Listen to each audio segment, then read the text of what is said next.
N V news, ए रे of positivity. नमस्कार, मैं हूं आनंद मिश्रा और आप देख रहे हैं एनवी न्यूज।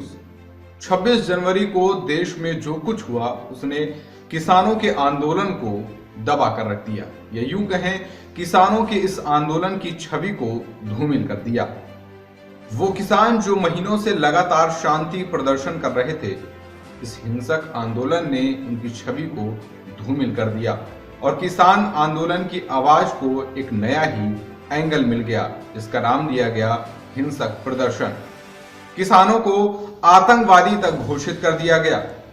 दरअसल किसानों के इस प्रदर्शन के पीछे किसानों की गलती नहीं थी, ये पूरा प्रोपेगेंडा तैयार किया गया विदेशी ताकतों के द्वारा। जी हां, किसान आंदोलन की छवि को जिस तरीके से धूमिल किया गया, उसके पीछे किस तरीके से विदेशी ताकतें थी, विदेशी संगठन किस तरीके से काम कर रहे थे, कैसे इस पूरे आंदोलन का रिमोट कंट्रोल विदेशी संगठनों के हाथ में था, इसकी पूरी सच्चाई, पूरी कहानी आज हम आपको इस वीडियो में बताने वाले हैं।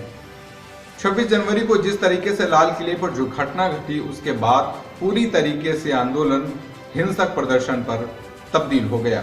इस हिंसक प्रदर्शन के आगे किसानों के महीनों से लगातार चले आ रहे शांति प्रदर्शन का असर कम हो गया, यूं कहें कि वो इसके पीछे धूमिल हो गया और विदेशी ताकतें इस पर हावी हो गई।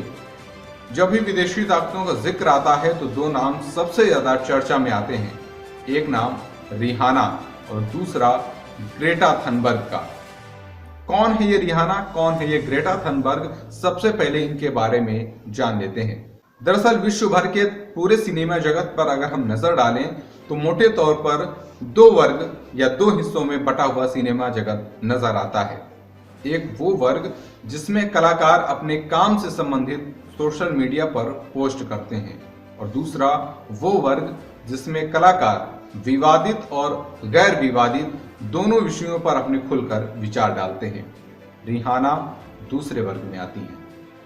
बता दें आपको, रिहाना पॉप इंडस्ट्री या पॉप म्यूजिक की बड़ी स्टार हैं। 32 साल की पॉप म्यूजिक स्टार रिहाना ने अमेरिकी न्यूज चैनल CNN के एक प्रोग्राम या यूं कहें खबर को टैग करते हुए एक ट्वीट किया, जिसमें उन्होंने कहा था कि भारत में किसान आंदोलन से संबंधित खबर क्यों नहीं दिखाई जा रही है।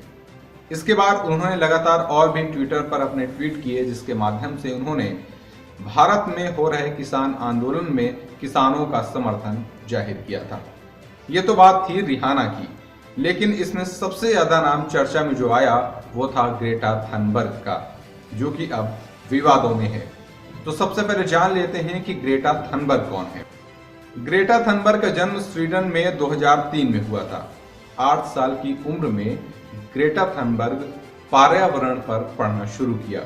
मोटे तौर पर कहा जाए तो ग्रेटा थनबर्ग पर्यावरण कार्यकर्ता है, जो कि विश्व भर में इन्वायरमेंट से संबंधित जागरूकता फैलाने के लिए जानी जाती है।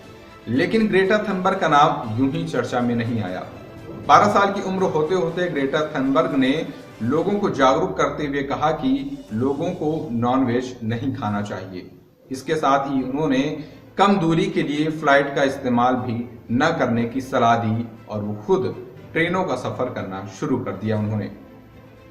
उन्होंने इसके पीछे वजह बताई कि इससे इन्वायरमेंट को कम करने में, प्रदूषण को कम करने में आसानी होती है।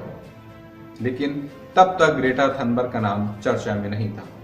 ग्रेटा थनबर्ग का नाम चर्चा में आया साल 2018 में।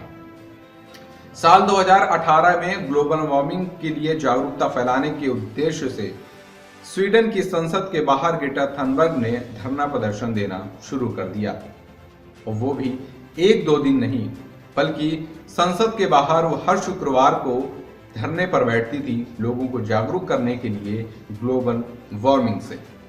धीरे धीरे उनके इस मुहिम को स्थानीय लोगों का समर्थन मिलना शुरू हो गया और हर शुक्रवार को ग्रेटा थनबर्ग के साथ स्थानीय लोग भी फ्यूचर फ्राइडे के नाम से इसे बुलाने लगे और एक दिन पर्यावरण के नाम पर कर दिया। ग्रेटा थनबर्ग की इस मुहिम को 40 देशों के 17,000 स्टूडेंट्स का साथ भी मिला और यह नाम चर्चा में आ गया। इसके बाद देखा देखी कई देशों ने इस मुहिम को अपने यहाँ भी लागू किया और 140 देशों में 4 लाख से ज्यादा लोगों का समर्थन ग्रेटा थनबर्ग की इस मुहिम को मिला, जिसके बाद ग्रेटा थनबर्ग का नाम सुर्खियों में आ गया। साल 2019 में उनका नॉमिनेशन शांति पुरस्कार के लिए भी किया गया, लेकिन उन्हें यह पुरस्कार नहीं मिल पाया।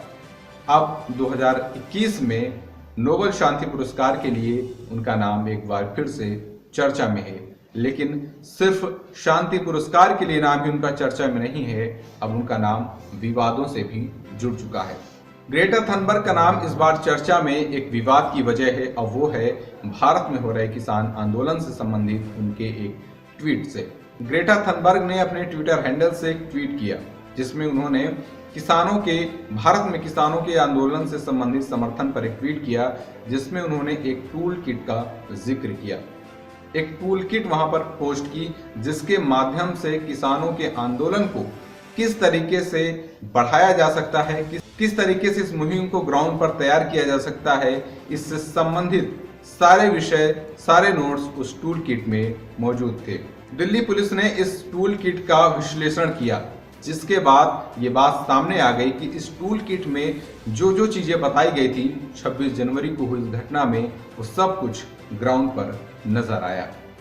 दरअसल इस टूल किट में पूरी तरीके से सोशल मीडिया पर किस तरीके से इस प्रोटेस्ट को हवा दी जा सकती है, किस तरीके से इस प्रोटेस्ट को सोशल मीडिया के बाद ग्राउंड पर काम करना है, इसका जिक्र एक एक करके पॉइंट बाय पॉइंट दिया गया था।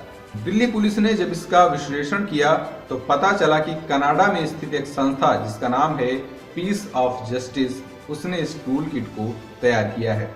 इस संस्था के जो ऑनर हैं वो अपने आप को खालिस्तानी समर्थक कहते हैं, जिसके बाद से ये पूरी तरीके से साफ हो गया कि 26 जनवरी की जो घटना पूरे देश भर में जिस तरीके से किसानों के प्रदर्शन को उग्र रूप दिया गया, उसके पीछे विदेशी ताकतें पूरी तरीके से तैनात थी। विदेशी ताकतों के हाथों में जो रिमोट कंट्रोल था, उसका असर पूरे भारत में उग्र किसान प्रदर्शन के रूप में देखा गया। जो किसान लगातार हिंसक होते हुए नजर आ रहे थे, दरअसल वो किसान नहीं, कथित किसान थे। दिल्ली पुलिस ने इस पर संबंधित धाराओं में आरोपियों पर एफआईआर भी दर्ज की है। हालांकि इस एफआईआर में ग्रेटा थनबर्ग का नाम नहीं है। किसान आंदोलन से संबंधित इस पूरे विश्लेषण पर आपकी क्या राय है, हमें एनवी न्यूज के कमेंट बॉक्स में जरूर बताएं। देश दुनिया की और भी ऐसी तमाम बड़ी खबरों के लिए देखते रहिए NV news. NV news, ray of positivity.